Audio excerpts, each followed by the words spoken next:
Welcome to the Problematic Sticker, the podcast about anime from the very people that brought you such things as PlayStation Unchained and Chili's Clueless Wrestling Podcast, which is kind of dead now because we just don't ever get around to it. I miss it. I miss it, but at the same time, time constraints. Yeah, and the way things go nowadays, I'm like, oh no, we can't do that because I've just remembered on like Friday at 1 o'clock in the morning or something. But anyway, yes, I am Neil Bolt, host of This The Here podcast again this week. Yeah, and we had a little break because E3 happened and we had to report on that, and we're all very Video tired games exist. Yes.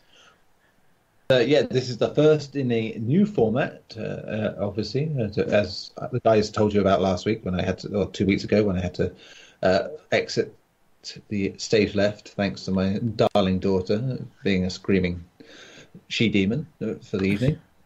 And yeah, so we've now got one book club style anime choice each week, and which is Hitori No Shita.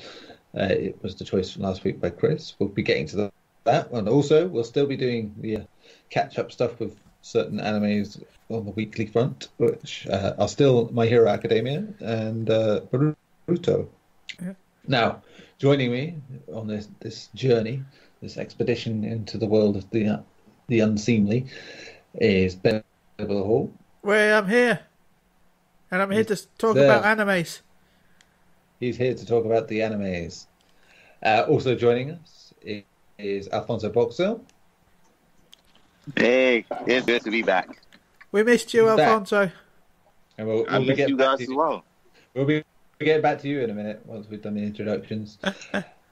We're also joined by we're also joined by the man who's most personified by anime. It's Chris DeVisser. Thank you, Neil. Yes, I am here and ready to discuss anime. Fantastic. My second most favorite thing in the planet. What's your first favorite thing? Garri? I think you know. Yes, yes, Garri. We'll leave it at Garri. You can hear that insecure little boy coming out there. It's like, look, what about me? It's insecure little boy is a good way to describe Garri. Hey. As long as I get what I want. Great hair. And he is the best Mass Effect 2 game ever made. Is Garri Bagdasarov. That's right. Reanimated Mass Effect 2 now. Yeah. Every anime. So which means it's not good. And ultimately ends in disappointment and upset. Overrated, man. So, what's going on? But yeah, unlike the other stuff that a company puts out, it's less likely to be cancelled in the long run. But in the meantime, we are talking about anime, not video games. We've done that on a different podcast, which you can also listen to on this very same network. It is PlayStation Unchained. You should listen to it. It's great. psu.podbean.com, or search us on iTunes and all the Stitches and stuff. Or check our website, psu.com. Yeah. Share us. Subscribe to us. Rate the podcast to the heavens, if you will. That would be lovely. Don't have to. It's just a suggestion. But, no, first up, as Klaus isn't here, and it's usually Klaus and Ben that mostly talk about the animes of the week, Ben's going to have to do a lot of heavy lifting in this bit. Okay, sweet.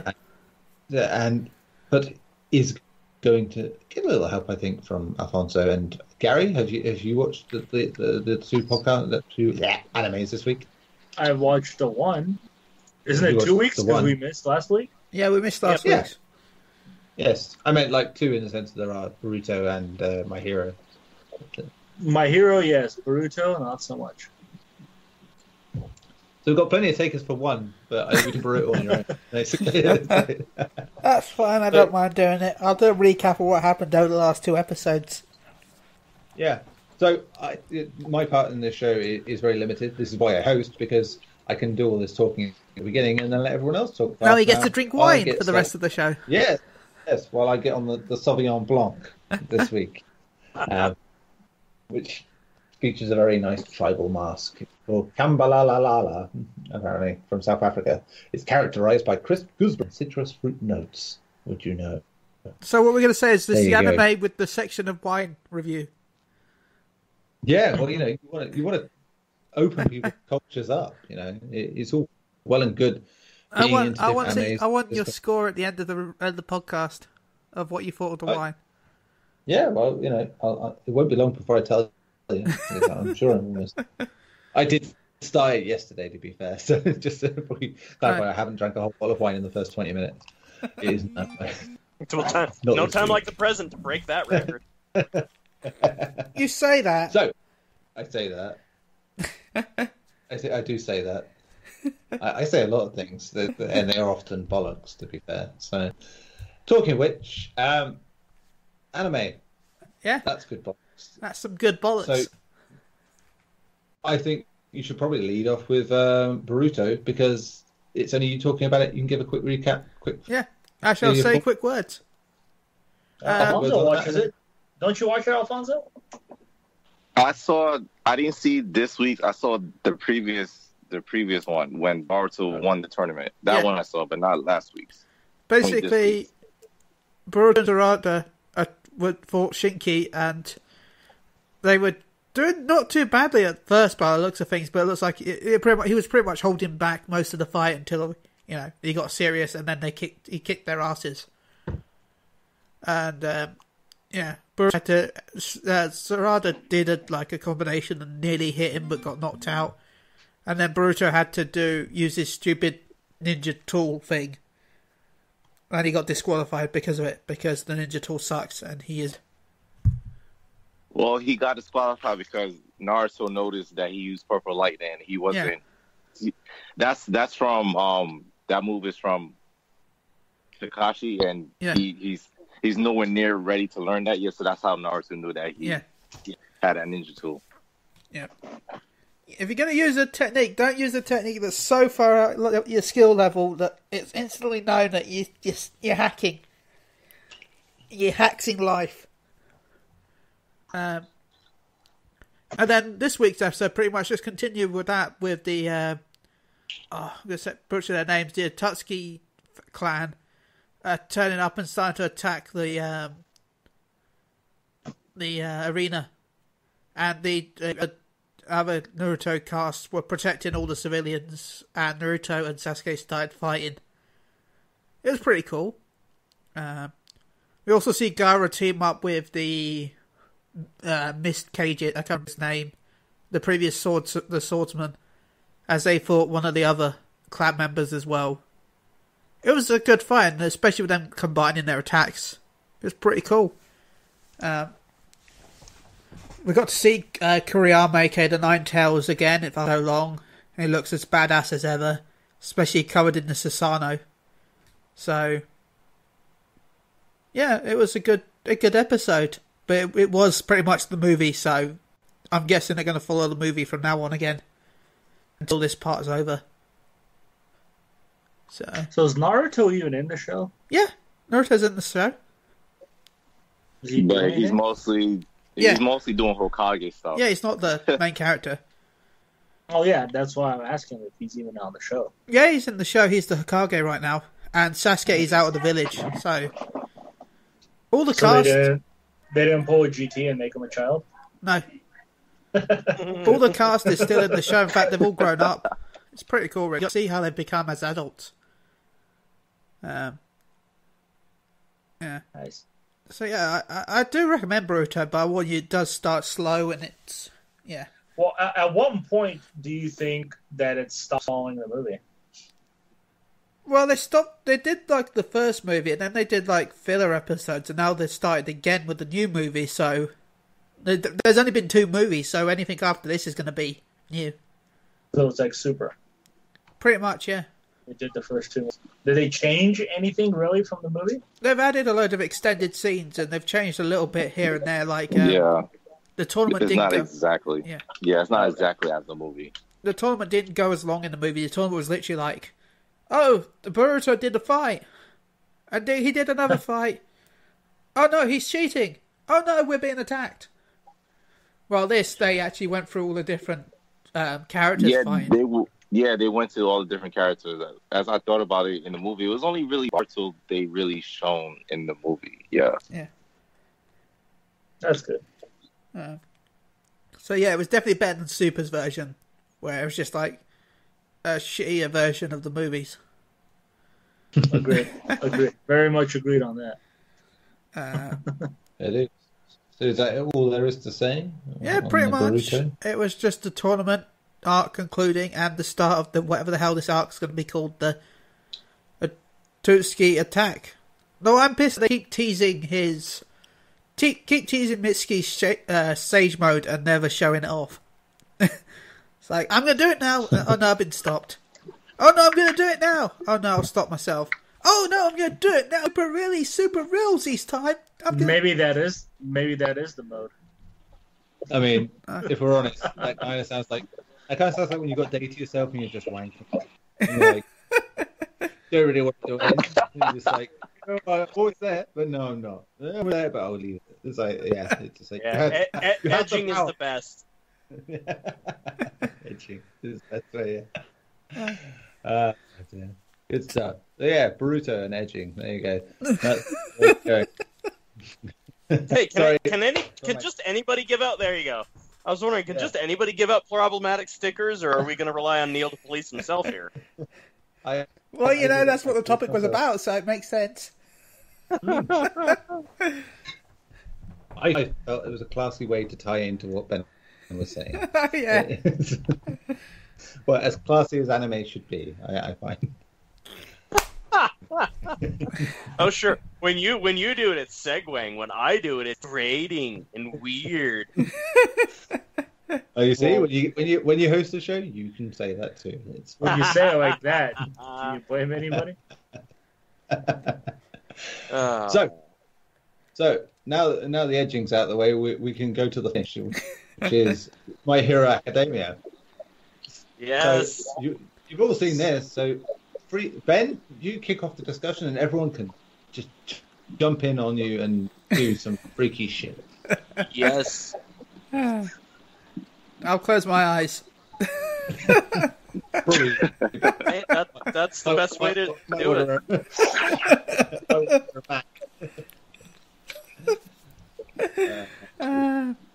I had to re-watch last week's episode because I wasn't sure what happened. But basically, we got to see more of All for One kicking ass, really. Showing off. Although it's weird, his face. The fact it's got no eyes. There's nothing left of his face except part of his mouth. Like, All Might had to, have fucking destroyed him. It looks like a potato. Yeah. Yeah, he does. I mean, shit. It looks like one of his abilities is to become Mr. Potato Head. And nobody remembered to stick any parts on him except for part of the mouth. Wow. Did I ever tell you the legacy of Darth Bane? Dude, I fucking love All for One. Like, he just comes out like fucking Darth Bane, just, you should have come faster, mate. Like, I'm just, dude, this is the greatest villain ever. Oh yeah. What? I fucking love him. No, I loved All for One and his tinkering. Like the dude portrays this mad genius, and he has all the powers, so he just combines them together in different ways. It's fucking phenomenal. Like, but perfect. Spring-loaded precision of the villain. Yeah, I like this. I don't know. Those last episodes were just fucking amazing to me. Okay, so let's talk about last week's episode. It starts off with what's the Gene's guy name? Genist. Best Genist. Yeah, Best Genist. He's shocked that Off One stopped, made the big destruction, but he didn't back down and he tried to attack them, and then he just took him out in one hit. Just put a big hole in his stomach and he's out cold. And then I think that's when All Might came. Yeah. Yeah. All Might came. Yeah, a little bit after that, All Might came and he goes to me. He tried to hit some, but nothing happens. And then that's when he started to more all the powers that he has and push him back. And during that time, Bakugo was fighting the other people, but he knew that he was in All Might's way, so he couldn't really do nothing because All Might would be worried about him. And that's when Mito and the rest decided that they need to save Bakugo in order for All Might to go all out on One for All. And they came up with that plan. They would use I can't remember the Harden dude's name. Oh my god. Kiri. I know his name is Red Riot. For some reason, I can't think of his actual name. So we call it Red Riot. They're gonna use Red Riot to get through Bakugo because they basically have a better bond than anyone else. So how did that plan go again? They shot themselves in the air, right? Yeah. Midori and Lindo pushed him through the wall. Yeah, Todoroki made the ice skating rink. And then Red Riot was supposed to call out to Bakugo to get him to, because that's the way he'll do it, because Bakugo is so proud, so full of pride, he'd be like, fuck you, Midori, I don't need your help, I'd rather die. But if it was him, if it was Kirishima doing it, then he would respond, because they were close, and that was the only way they knew Bakugo would let go of enough of his pride to be rescued. Also, Creation Girl was there. Yeah, pretty much. She did nothing. Yeah, but then at first Bakugo didn't want to do it because he didn't want to be saved, but he knew in order All Might to not be distracted, that's the only reason he went out along with it. Then we also learned his superpower of being Superman. Right, he just jets himself off into the sky. That was one of those awesome anime. I can't remember the name of the specific animator, but that's a specific style that he's done a couple times in the show, and every time he does, it's just for those few heaviest any scenes that are just the most impactful in the episode. And yeah, dude, when he blasts himself off and fucking skyrockets, I cheered, man. I'm like, this is the fucking funny awesome. part is, I suppose in the manga, it was only a few feet. The anime made it look like it was bigger than it was. So they get Bakugo, and then the villains notice that they can't make them get away. So I don't know that villain with the white shirt. Oh boy, I'm bad at names too. What's his name? I can't remember his name. The dude with the big nose, and he got the glasses on. Oh, the dude who we found out his quirk in this episode. Yeah, because we didn't know what it was. I know what you're talking about. So the magnet guy. Yeah. Oh, so Magna. Yeah. So magnetism, he was able to push two in the air, and they got close. But Mount Lady. Mount Lady became an actual mountain. MVP. She intercepted the attack and got hit in the face. Dude, she took it to the face like a champ, man. She just bam. Just MVP, man. That's her and Best Jeanist, MVP of this fight. I mean, so no. I just wanted to say that the show already went off rails when they introduced Magneto and he was weak. Okay, that dude instantly became a powerful character in the show. And they took him out of the playing field right away. So One for All noticed that the tide has changed because now All Might is focused, and he's getting a little worried. So he decides to retreat the other villains. I don't know. Correct me if I'm wrong, but Quit Jet was in that part at that moment. I don't remember. Gran Torino? Yeah. Was he? He was okay. So he's already there. So oh boy, I'm gonna call him Decay because I do not remember his name. Decay. Oh, Tomura Shigaraki, the main villain. That's too long. I'm just gonna call him Decay. He's getting worried that Father will lose, and he's worried for his well-being, but he got sucked in. They all got sucked back in. And I want to add, I like the fact that All for One's ability is to force activate quirks. Because he forced activate like two of them, didn't he? The warp guy and the magnetism. Yeah. Magnus and there's like weird black red Kunigiri. tentacle fingers. Yeah. Oh yeah, I forgot about that. That's the stuff he did. But All Might fighting, and he kind of used. Oh God, you just said his name. Quit Jet. I wasn't gonna call him Quit Jet. Gran Torino. Gran Torino. He kind of warped him in front of All Might, and All Might rocked him in his face. Oh God! And then I can't remember. You gotta help me. I can't remember this part. After that part. Oh, it was something where he pulled him out. Gran Torino pulled him out with one hand, and then he punched All for One with the other hand. And that's when he broke his mask.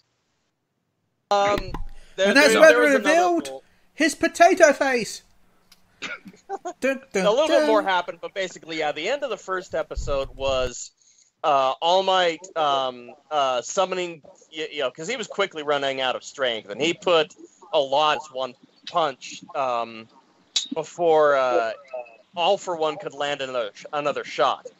And he broke his mask, the life support system, and he's got his face basically pinned to the ground. And he's talking like All Might didn't even punch him. He tells him that the previous owner of One for All, her name was Nana Shimura, and that he accused them of he said something about Nana Shimura, and we find out who she is in the next episode. But they hint at it because they used Tomura Shigaraki's real name. And it was like Toma Shimura or something like that. And in the next episode, we find out how they're related. By the way, before we get to that, I find it weird that they seem to make it seem like we're supposed to know who this guy is that after the reveal of the face. I'm like, who is he? I think that was kind of the point. Is that All for One is kind of this? He's almost become a legend. Yeah. When he was telling Midoriya about him, about like a dark time that people don't talk about when heroes first came around, who All for One is. And at this point, it's like, it doesn't matter who he was. This is who he is now, so you can't put a face to the name because, he's supposed to be kind of this enigma, and what the fuck is going on? What's the story? Also, it sounded like that All Might did kill him. Yeah, they say... Because he accuses All Might and says, "Are you going to kill me again?" Yeah. But then Gran Torino says he put a hole in your stomach and escaped. So I think it was I'm curious, and I just want to say, I really, really now want a backstory series. I don't care if it's a side story spinoff or something. I want the history of One for All, and I want to see all the backstory behind the biggest users and what happened during the big fight between All Might and All for One. I bet that'd be an amazing fight. I want to see that. Mm-hmm. Yeah. Oh yeah. And then I think that was the end of the first episode, and it was almost like a two-parter because now in this episode, titled One for All, we come back in where All Might has his face pinned down. We come back and it's a flashback of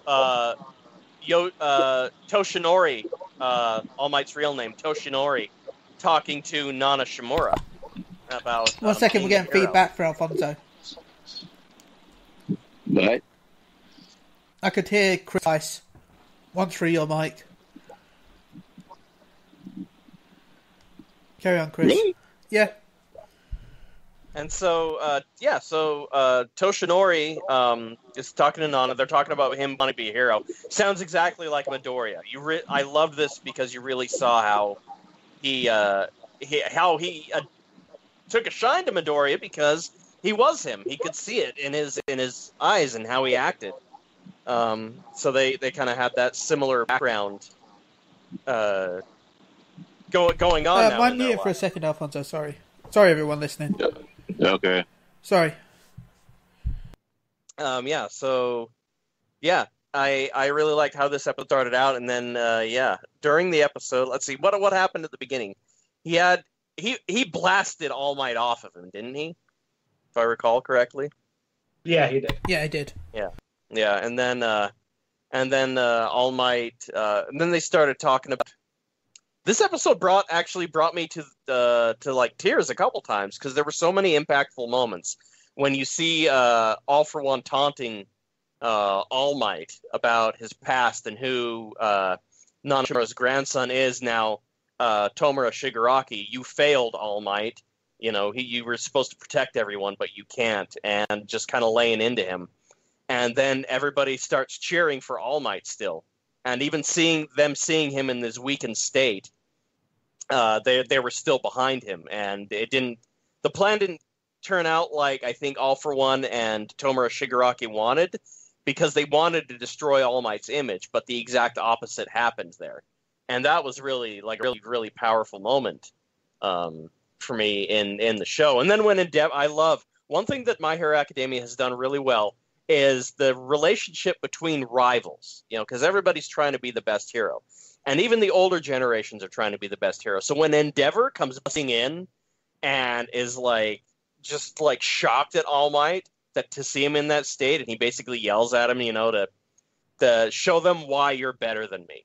It was a refreshing like take on friendly rivalries to see that, and then you know, All For One does all his stuff, and then I guess kind of the next big moment that was really like super emotional was the big finish where All For One just put everything he had into that.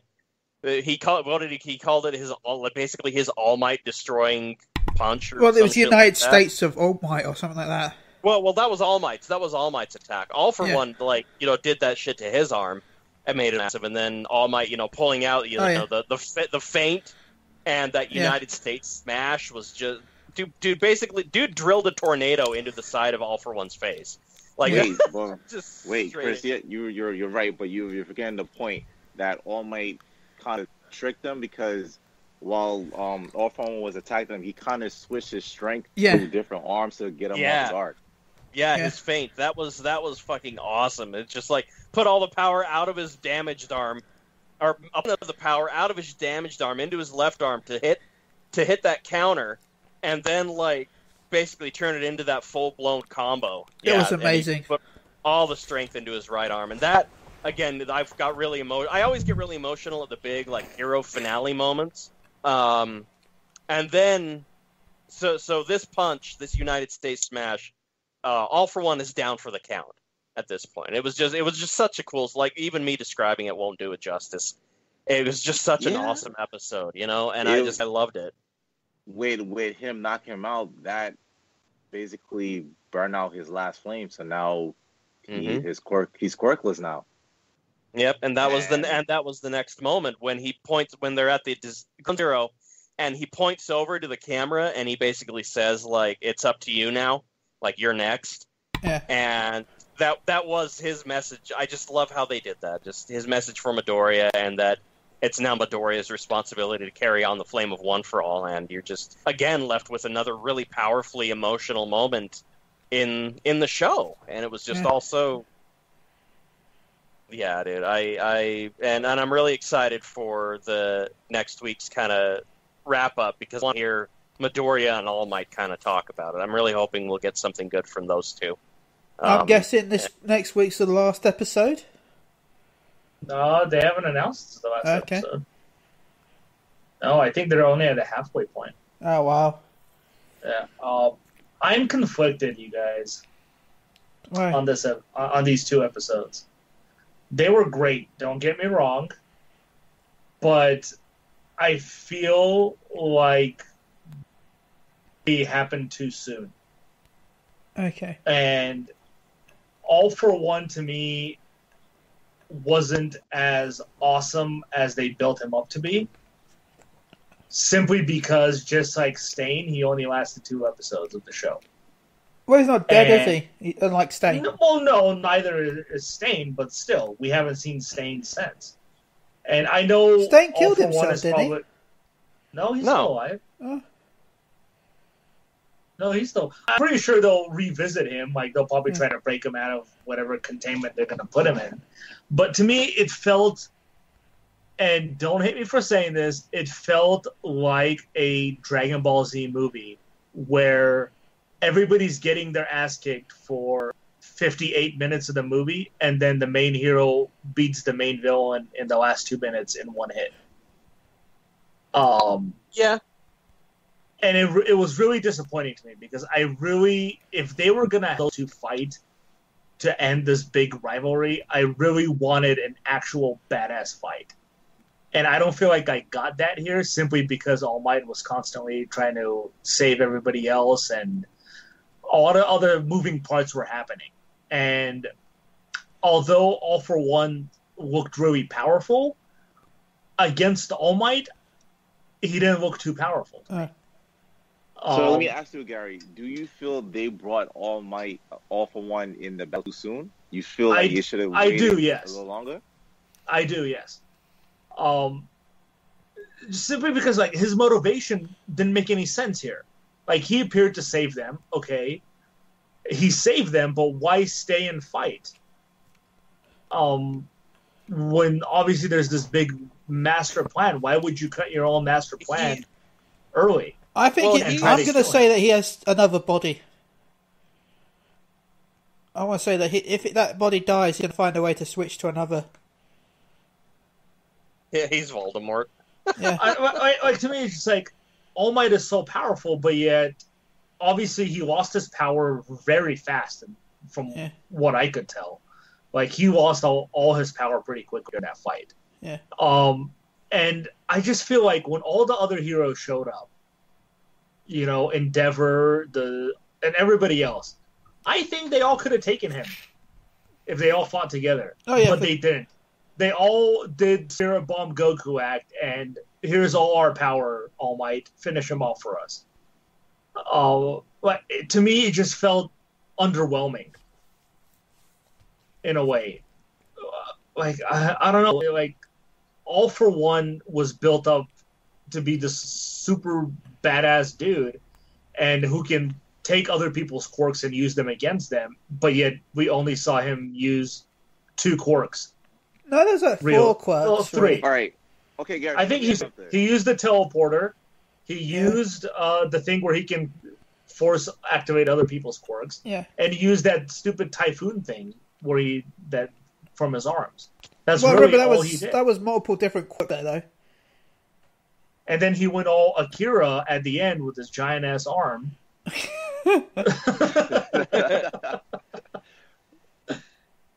And he essentially did what every villain does. He talked the entire time instead of finishing the fight. My plan, All Might, is to do.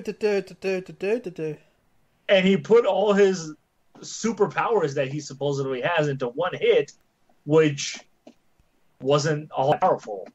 Because, All Might hit it, and then he transferred his arm. His other arm got jacked up, but it's not like he knocked his arm off, which, if that attack was that powerful, he should have completely taken off his arm, since he hit him with an arm that has no power. Yeah. So let me ask you, Gary. Let me ask you this. Let's do a small recap. Season 1. I can never forget DK. I'm just gonna call him DK. We constantly see him talking through a TV, calling him Master. Season 2, we finally see All for One's face. When he finally saw it, when he finally turned his chair and said it's time to put the plan into effect. They've been speculating his arrival. We finally get his arrival, and you tell me you're not impressed at what he did in these last 2 episodes. No. Because like I said, it was too short-lived. They should have drawn it out more. Like they straight up fully introduce him in one episode. He saves all his villains. All Might shows up and is like, oh, since he's here, I may as well fight him now instead of waiting. When I know I can clearly beat him later with combined powers, I'm going to do it by myself. It's like sorry to keep comparing it to Dragon Ball. It's just what comes to mind really quickly. It's like them getting Namek, Frieza shows up, Vegeta beats Frieza, and then Zarbon and Dodoria are the ones that are left to defeat everybody else. I'd love to see that. That's my new canon. God damn it. And then Goku turns up and beats And Goku shows up as Doria, who doesn't have all his power, and he needs Vegeta to train him. And we all know that Kui is now the main villain. Kui, goddammit. Don't get me wrong, I thought it was two fantastic episodes. I just feel they could have done more with the villain. It's the villains, in my opinion, where they have a great villain, but they don't utilize them properly. And I love the whole backstory stuff. Like, I agree with you, Chris. I wish we knew more about that backstory. Mm-hmm. How did he, how for one, kill his master? Like, they never talked about that. What role did Gran Torino play in the whole thing? We know he trained All Might after she died. Also, why did Gran Torino shrink so much? He looked really tall in that book. Why does he look like Proto Man now? We don't know. I mean, you get smaller when you're older. You don't become that short. You don't lose like 5 feet. Yeah, All Might doesn't have his power anymore. It's all up to Midoriya. All that stuff was cool. Like, I'm still kind of irritated that the only reason they didn't fight is because the teachers told them they can't fight. I was like, are you kidding me? Get what's happening. Anybody in their right mind would have fought. Oh, yeah. But because it's a random-ass rule that the teachers put in place, you're not going to go and fight with All Might and your best friend that you're trying to save? Like, come on. I think that's ridiculous that they didn't fight. Because of one measly little rule. So, in conclusion, good, but leaving some concerns. Yeah. For me. Yes, it's almost perfect, I would say, in that regard. It's cool. So, just not wanting to push you too hard here into moving along, but let's move along. Before we get to the main event, we have the kickoff, the pre-show, if you will, to the main event, which is Alfonso. You have a follow-up story to tell based on your story from 2 weeks ago, which was enough to get someone to. Yeah, it got us a subscriber to this podcast based on that story alone. So I want to shout out to Fight Bait, who was the one who sent us about it, and they said, I've listened to a lot of anime podcasts, every excuse for not watching any anime to review for the show, but I've never heard I couldn't watch anything because I was busy almost killing someone and dealing with court's excuse. And I told him that I might have to quote him. And then he responded, you just translated into a normalised discussion of My Hero Academy like it's nothing. I've now heard it all. You have a new subscriber. So thank you, Alfonso. Like I said before the podcast, I honestly, when he said that, I was like, did I really just go straight into the podcast as normal after that? It's like, I listened to it. Yes, I did. It's like, that's great. Yeah, so no pressure, Alfonso. Your story obviously won't be quite as murderous. So yeah, it's not going to be as murderous and stunning this time. And I assume you did get to watch the anime of choice for this week anyway, despite that. Yes. Yeah. Yeah. So yeah. But still, a little follow up on that story. Tell us, Alfonso. First, I did watch Klaus's recommendation, Italia. I saw all episodes, watching in 4 days. During that time, Shannon calls and tells me that her promise ring got damaged. I don't know how, I don't know when, but it completely got shattered. And she was devastated and she was crying. Wait, what got shattered? Her promise ring. Oh. She was devastated and she was crying and she said, just buy me another one. And I told her, no, I'm not going to buy you another one because this one has, sentimental value. And we went through a lot after I gave her that promise ring, before and after. So I went out here to get it fixed. No one could get it fixed. So I tried to contact the people that made it for me. They don't exist no more. They got bankrupt. So I had to find the people who made the ring. And that took a week and a half. And during that week and a half, I forgot everything that I watched from Cloud's recommendation. I do not remember nothing at all because of work and family issues and OPG quest of finding that NPC for the ring. That's some Batman detective skills, man. I finally tracked them down. It was 3 people who made that ring. They all live.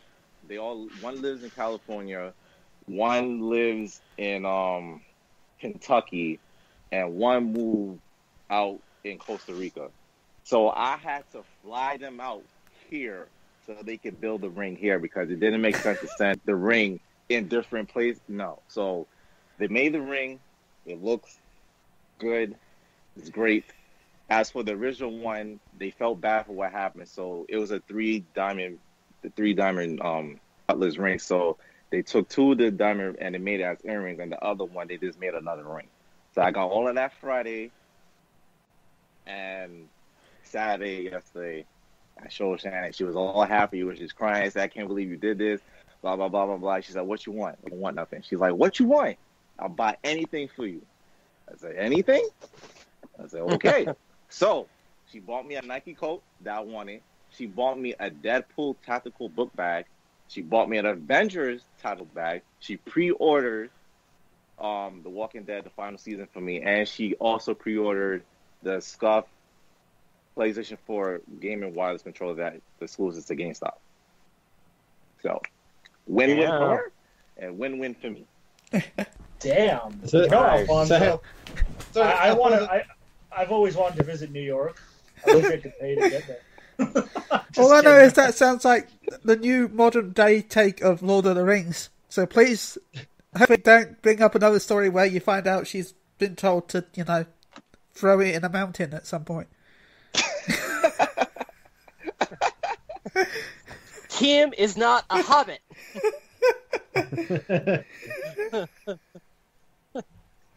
Be on a show, but a bunch of little loud people running around, hold up. Bitch, you told me you were no hobbit. Chris, that is sublime. That is sublime. Well done. Well done.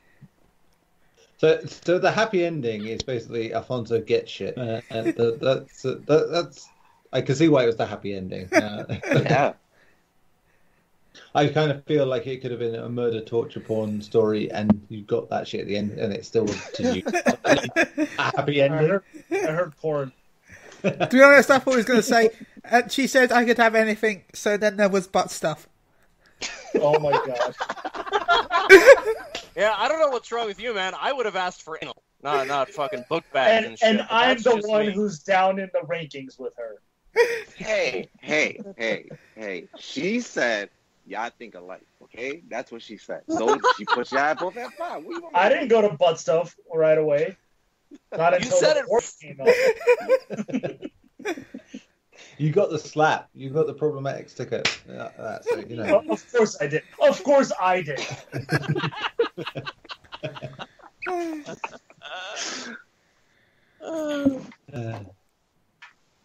Had Alfonso told the correct story with the butt stuff, he would have got one too. So it's fine, but he didn't. The correct story.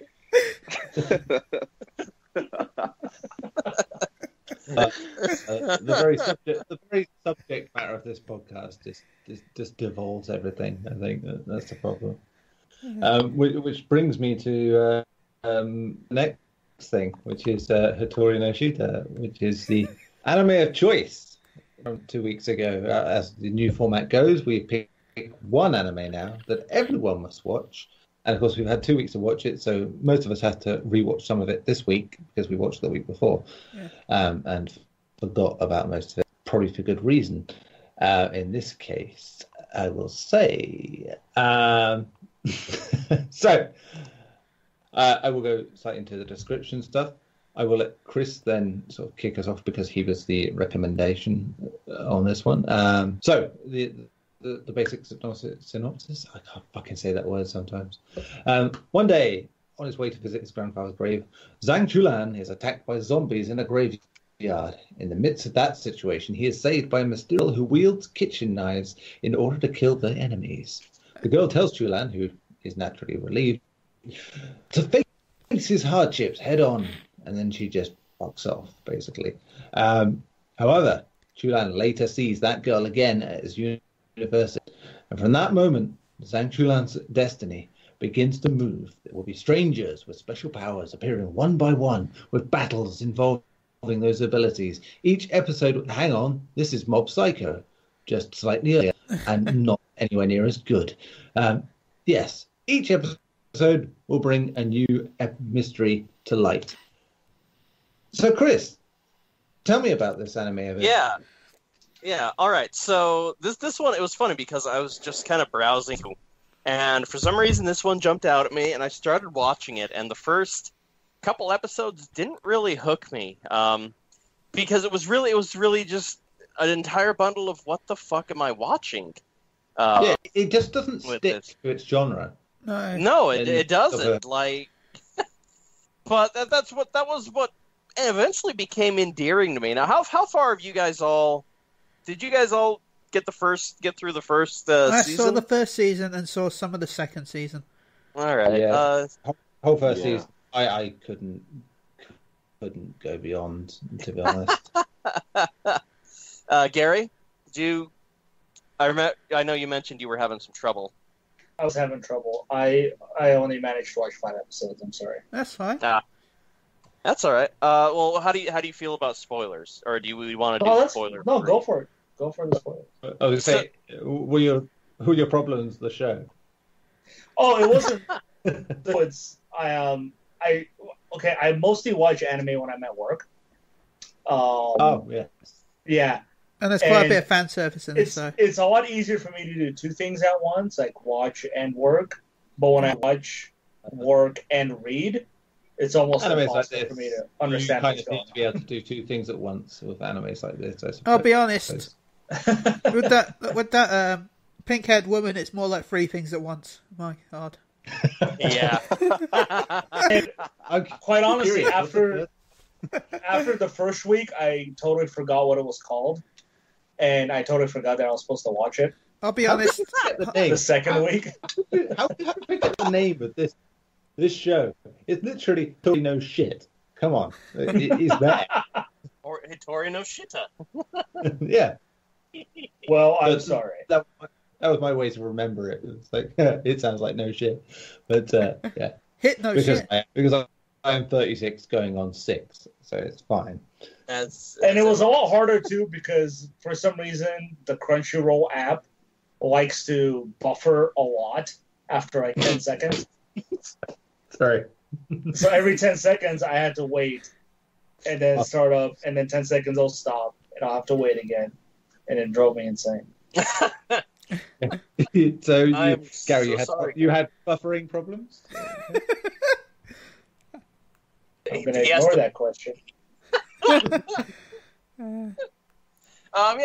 Well, in that case, then, anyways, it was, for me, I really enjoyed it, and I was blown away by the ending in particular because it caught my interest with, as you're about the basically why this woman is capable of doing what she does and who everybody else surrounding her is and kind of what world Cho got himself into through no fault of his own. You learn a little of the history of his grandfather, why his grandfather taught him kung fu and how to channel his chi. Yeah. And because eventually one day he might have to protect himself. And that day has basically come because other people who are capable of using their ki have found him.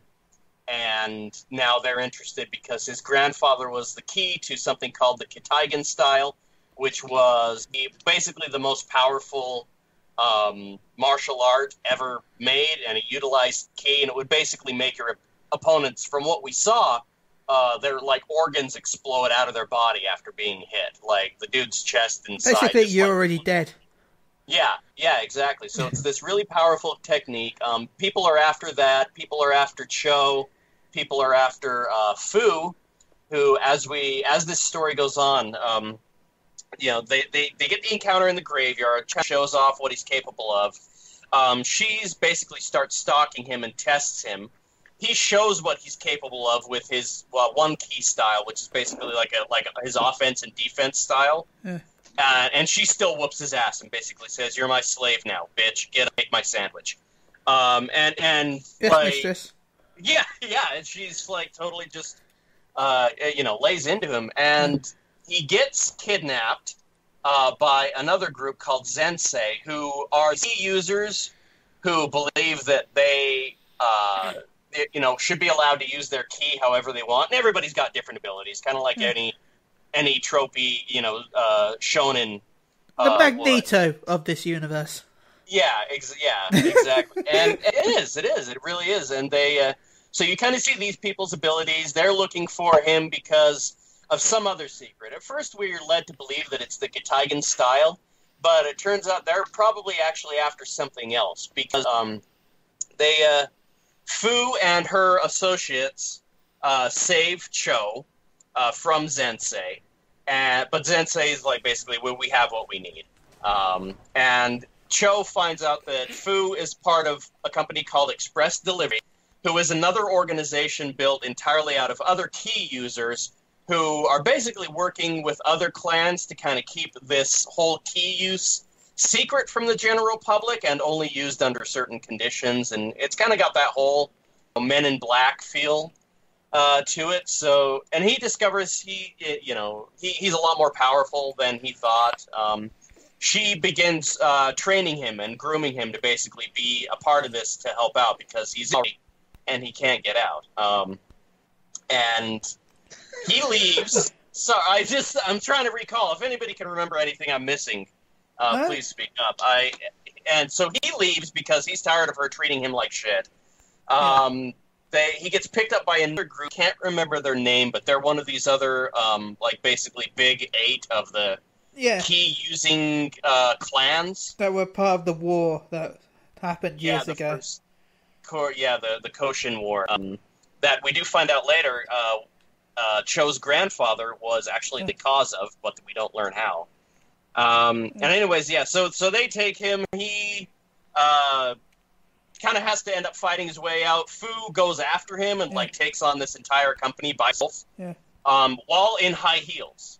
Yeah, and it's actually really cool to see her beat these guys down just wearing high heels. And finally, it's so funny because I really love this because she comes across like the big the guy before the main boss, and she they're kind of evenly matched, and she's like, well, other shows will have them power up, and she's like, well, I didn't want to because I wanted to look nice for Cho, but I have to take off these high heels, and she takes them off, and she just wrecks this guy, absolutely just fucking destroys him, no problem whatsoever.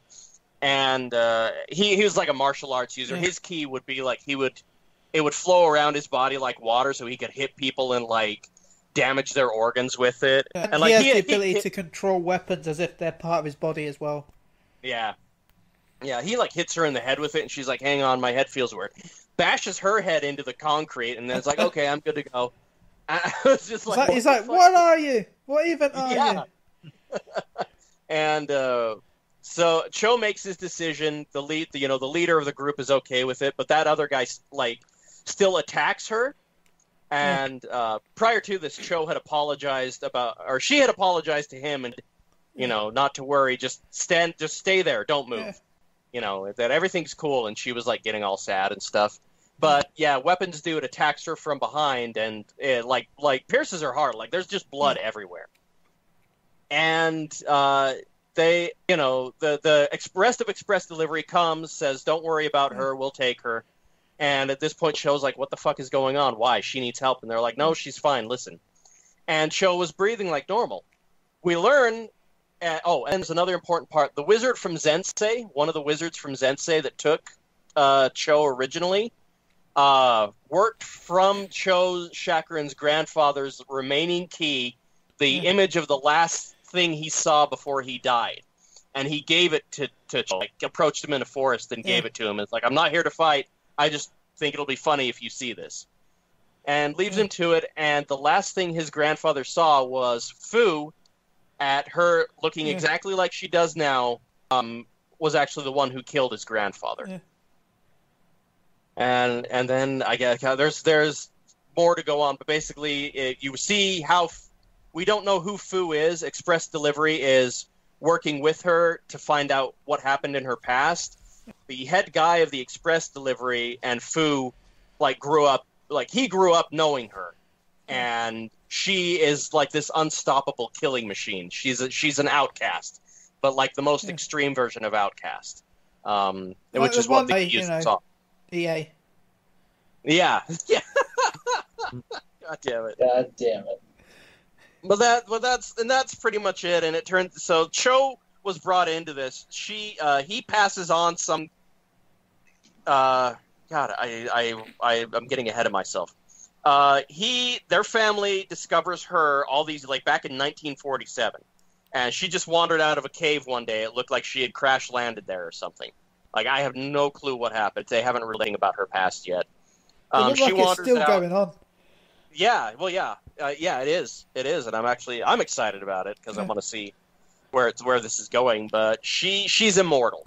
Yeah. She recovers from injuries. She can't die.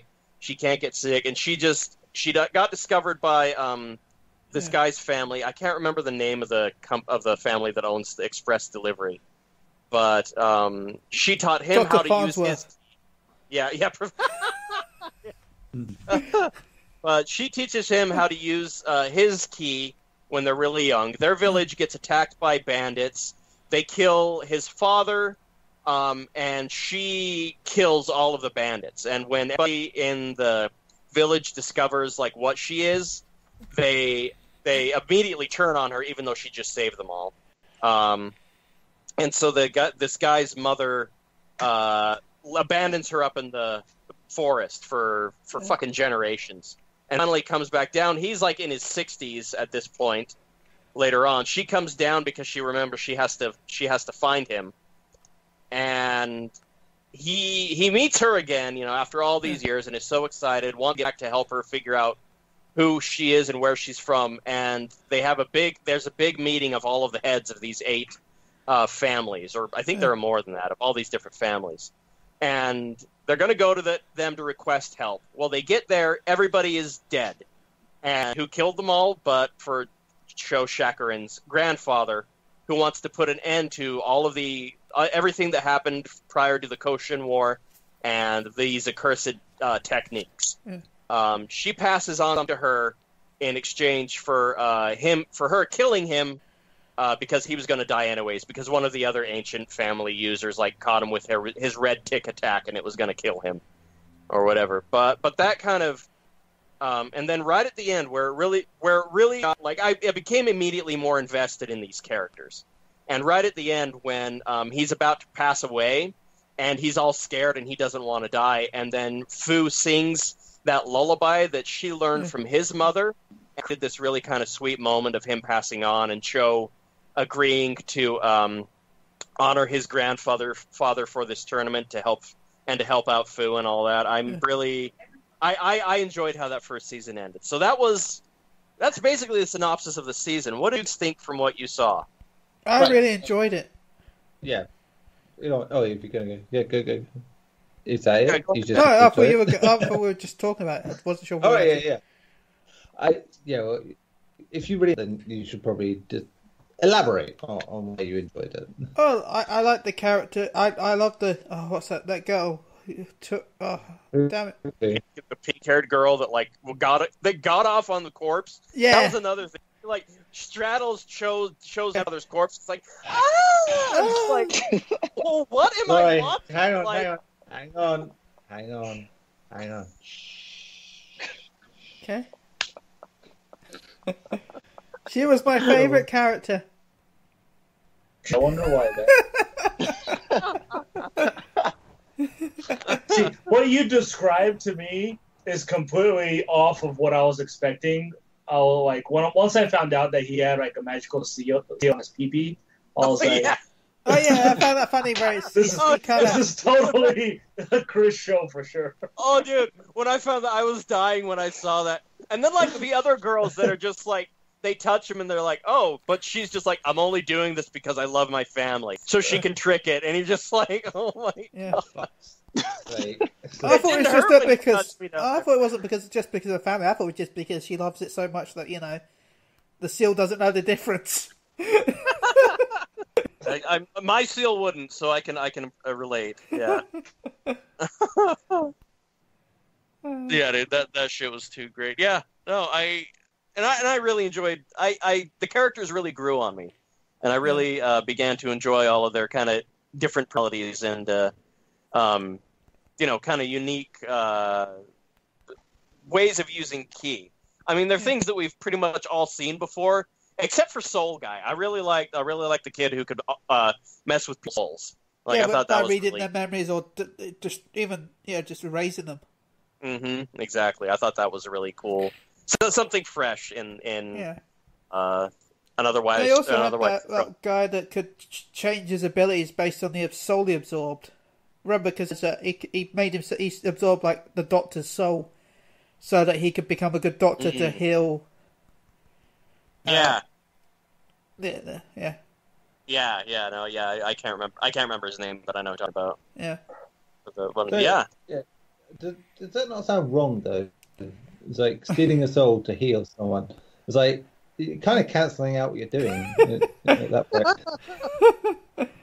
Well, he's just borrowing it. It's okay. Here, let me borrow your ability for a second. Okay. Yeah. The difference is that I don't think that's how it works. I mean, you'd be violated either way. Come on. It's all right. Damn. Sorry. What did you think, Alfonso? It's honestly, I'm still trying to get into it. The only reason why I'm still watching it is because of Fu. And the only reason I'm still watching it is because her personality reminds me a lot. Because of who? What's it here? Fu. Who? Who's on first? Who? Fu? Yeah, Fu. Who? God damn it, Neil. But who? I was waiting. Anyway, Fu, do you? Reminds me a lot of have you ever seen the TV show The Sarah Chronicles? The Chronicles of Sarah Connor? No, Sarah Connor Chronicles. You had it right. Yeah, I have. It's the Terminator. I haven't watched it. She basically reminds me of the Terminator because in the show, the Terminator lost her memory. She's there to protect John, and she doesn't know a lot of things like does it. And what else? She's basically the Terminator, and that's the only reason I'm watching it because she reminds me a lot of her. She's That's fucking the great. knife chick? I love her. The what? She's the knife wielding chick, right? Yeah, that's true. Okay. Yeah, she reminds me of Samara from The Ring. Yeah. Gary. Who? Who? Ooh. Damn. Yeah, I really like her. She's will become a great character. But I'm not in the other characters hasn't gotten to me yet. She's the one that stands out the most. So I'm gonna continue watching it just because of her. Nice.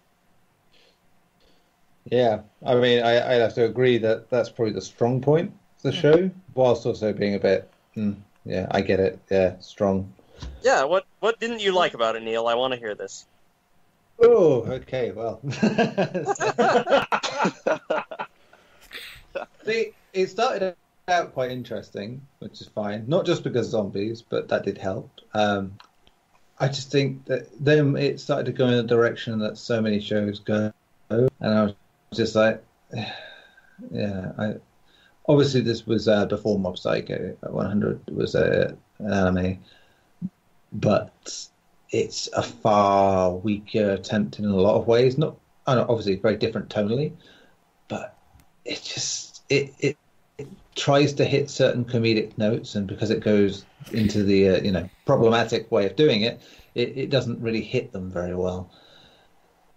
and I think I've seen something very similar in recent times, and maybe I wouldn't feel so strongly against it, but it just shows that you can do this with a bit more tact, and you could do absurd stuff without it being lewd to the point of ridiculousness.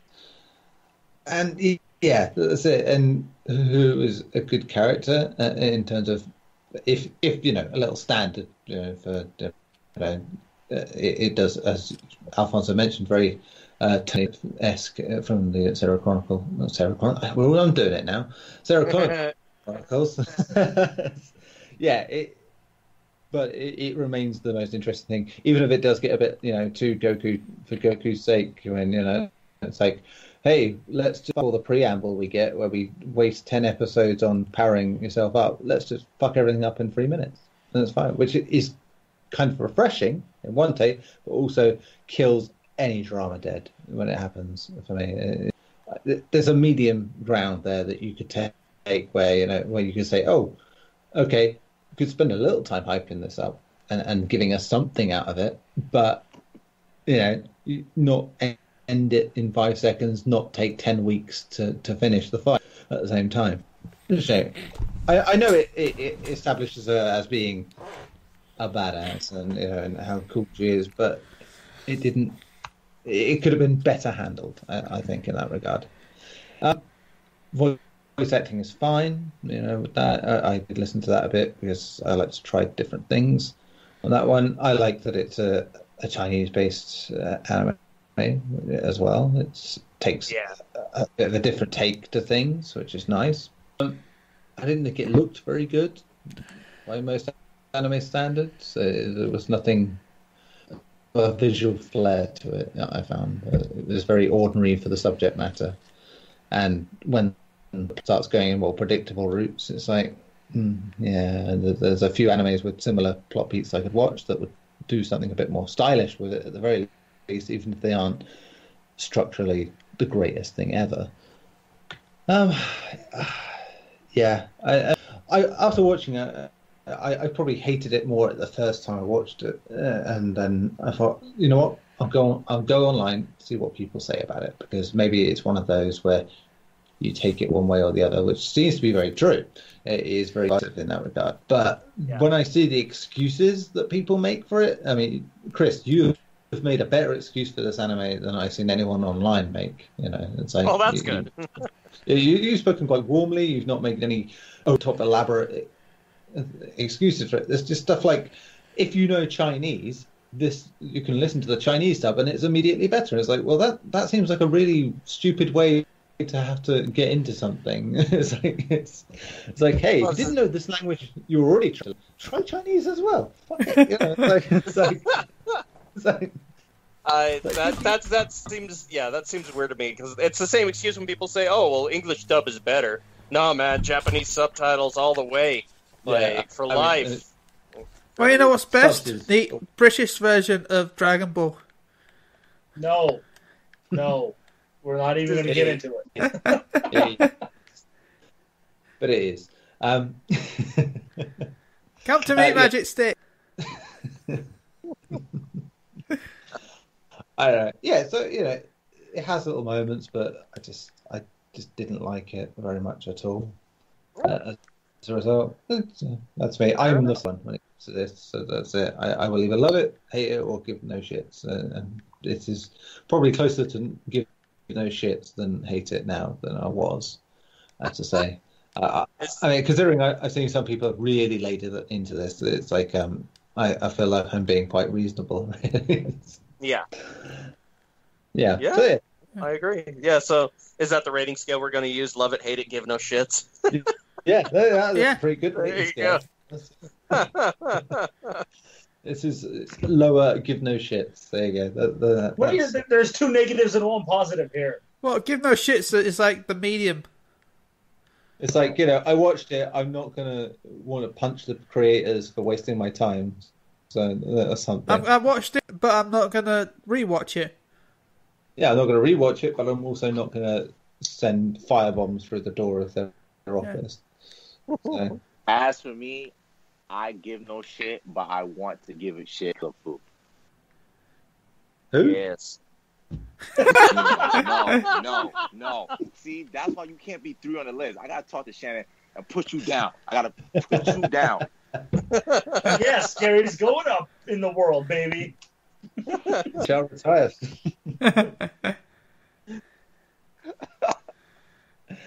Well, cool. As you know, I loved it, and I'm looking forward to the current season. Ben, sounds like you loved it. I loved it. Nice.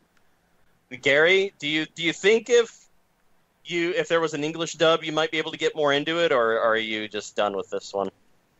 Oh, we'll see. I don't know yet. Like, I might continue to watch it, but right now, like, what you described is what I assumed the whole show was. So, outside of, the little things, like, she's immortal and all this stuff, but just looking at her, she has some shade past that's going to come back. Yeah. It's very what you described as you've seen it everywhere else. Yeah. A little from anime A, a little from anime B. a pinch of anime C and some Dragon Ball Z. You can always find every anime you can always compare to Dragon Ball Z. There's always something taken. One Ball Z. Fittingly for this podcast, it's like anime pluggy, right? Yeah. It's just a bit. Indeed it is. So that was the perfect anime for us to start.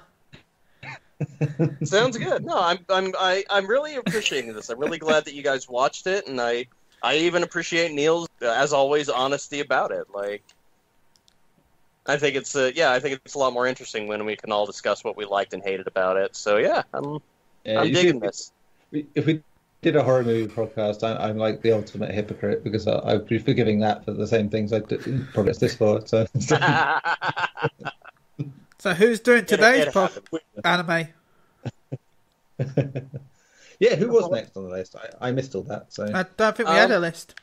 We didn't figure. Yeah, we just because it was initially my idea to try this new book club style. Okay. But yeah, we can come up with any. I think we can come up with anything as with any alphabetical draws, like whatever, as long as everybody gets at least one shot education at it. So. Okay, so I've drawn numbers for everyone who hasn't picked so far. So, Chris, as you were the last picker, past picky, I should say, not picker, you get to be the pick this week. So pick a number from 1 to 4. Okay, done. Done. What's your number? You have to say the number. 3. 3. So picking today's is Garri Bagdasarov. Yes. You see, I told you, y'all two are made for each other. Destiny. Oh man, well, I had like 4 animes that I want you guys to watch. Well, one of them. Pick one. No, I know. I was gonna pick one that I recently saw, not what you're thinking, Chris. No, I want to know what that one was. I don't think I'm ready to have an aneurysm about that one right now. But I am gonna.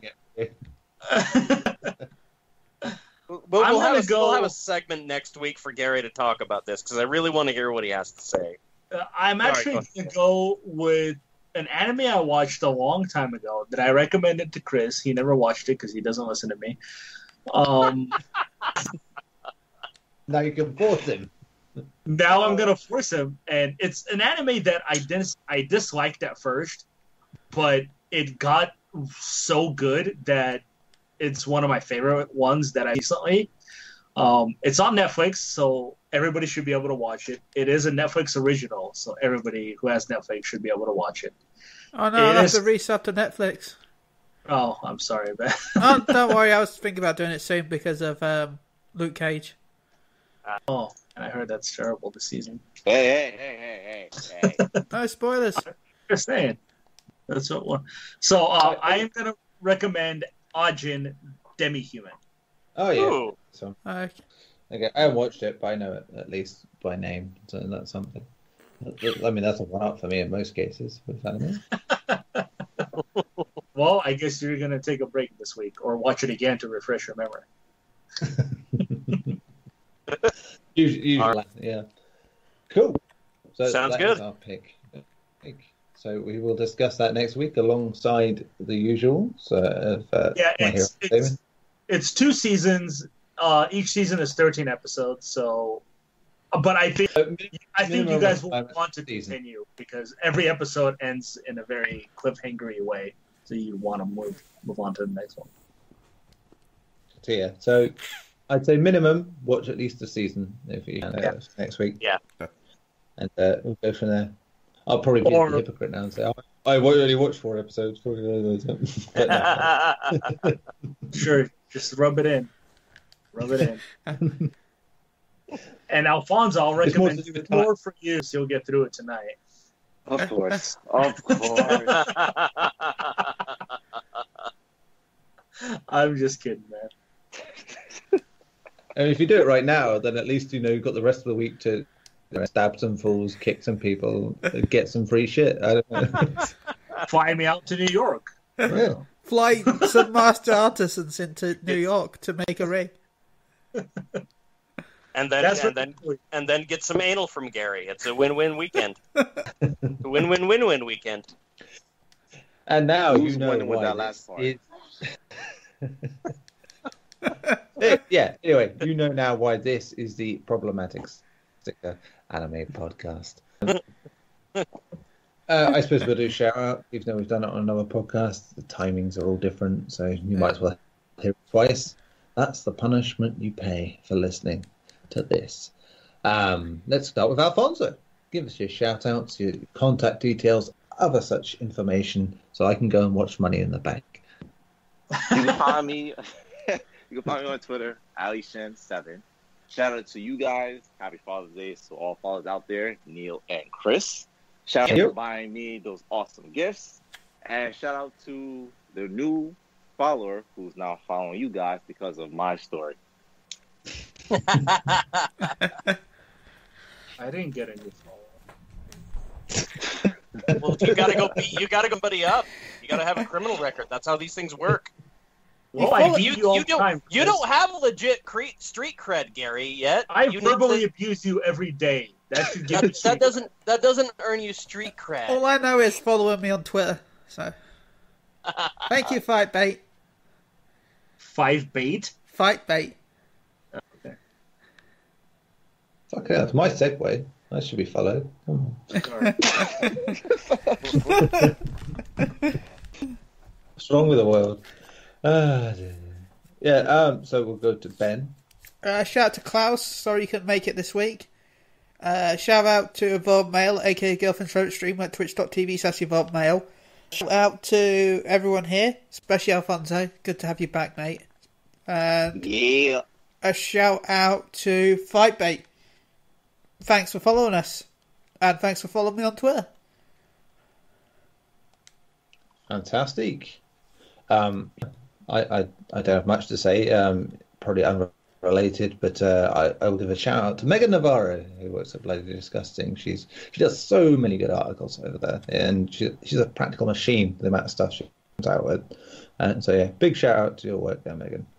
And as ever, you can follow us on Pod Unchained on the Twitter for all of your podcast needs on this network. Oh, by the way, before we end, they announced a new anime game.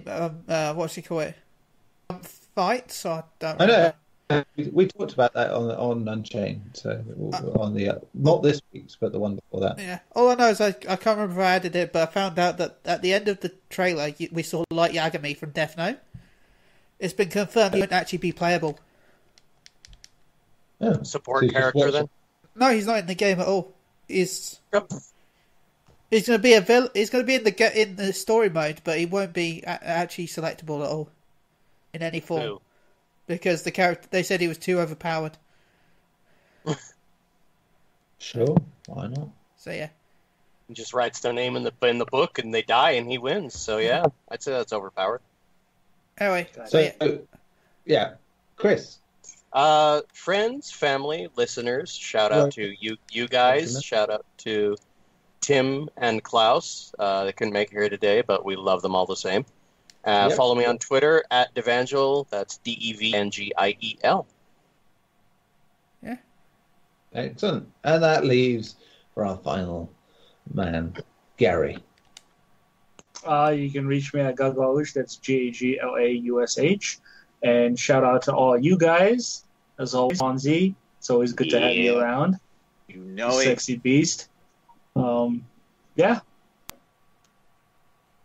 Thanks. Excellent. So yes, that was another episode of The Problematic Sticker. Join next week for more Boruto, for more My Hero Academia, and to find out what everyone thought of this week's anime choice as well. So until then, I don't know what the Japanese for Tatibai is, but I'm going to say Tatibai, and you can translate it yourself. Didn't we translate it last time? As Garri is not getting no dick from me. What?